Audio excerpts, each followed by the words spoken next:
What's going on, G? It is David here. We're back with another video. Now, in this video, guys, I'll be giving you guys my topic or discussion about the current NFL MVP race. Now, I recently just watched the clip from First Take. I'm not sure if it was today or it was yesterday, but the MVP debate was between Matthew Stafford and Drake Maye.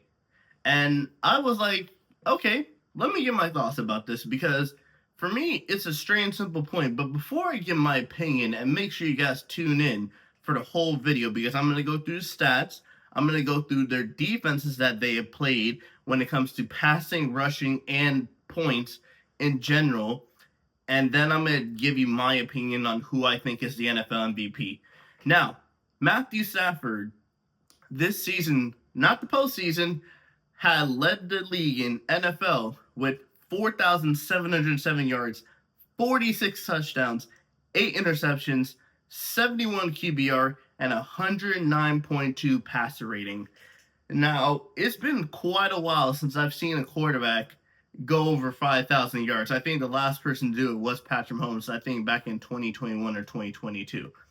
And considering that Matthew Stafford was literally 300 yards away and 4 touchdowns away from getting a 50 touchdown season, which we haven't seen in a while, that is just very, very impressive. But am I shocked? No, because this is Matthew Stafford talking about. This is a former number 1 overall pick from Georgia that we are talking about.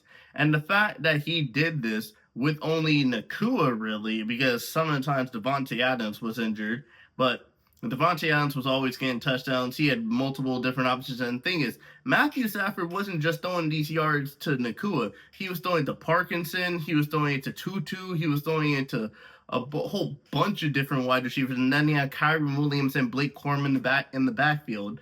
So even with this offense and everything like this, Matthew Stafford was able to still put up these numbers.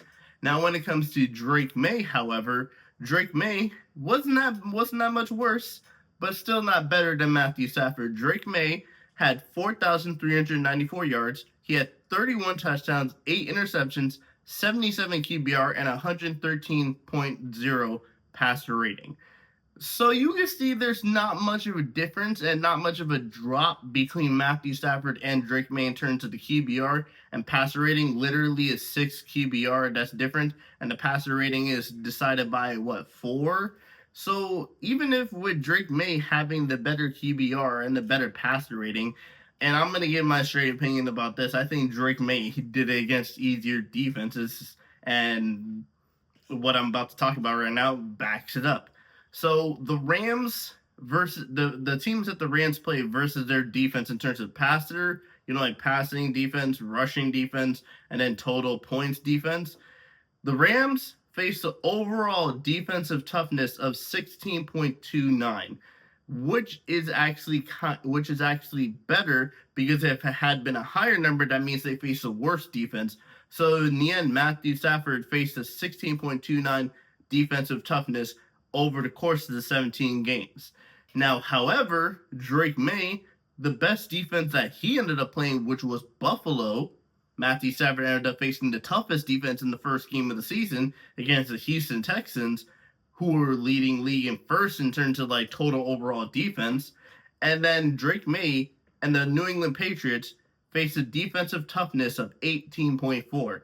So it literally is not that much of a difference, but there's still two points to Matthew Stafford in terms of the defensive toughness over the course of the 17-game schedule.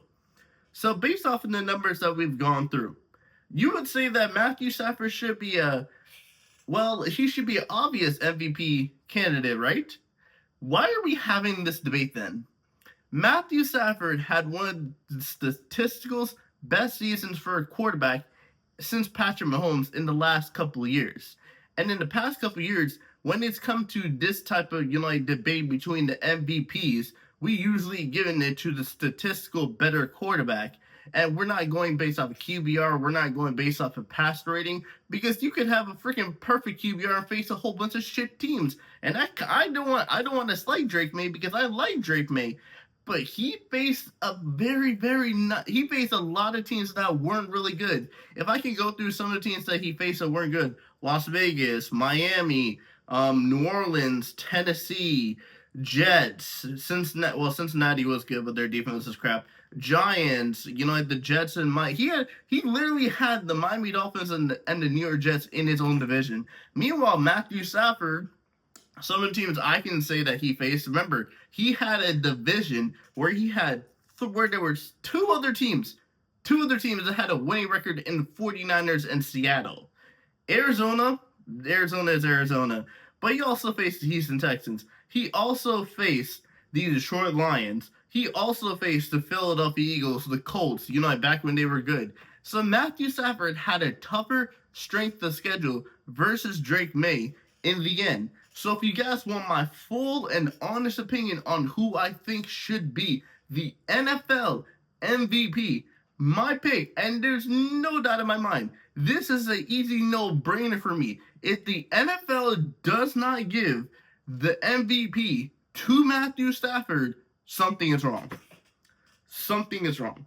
Strength of schedule, tougher defenses face, better numbers, better passing yards, better touchdowns. They had the same interceptions number at 8. And Matthew Stafford, if he had played better in a couple of these games, he would have gone over 5,000 yards. Keep in mind, Matthew Stafford was I think it was 10 ahead of the second best quarterback in terms of touchdowns.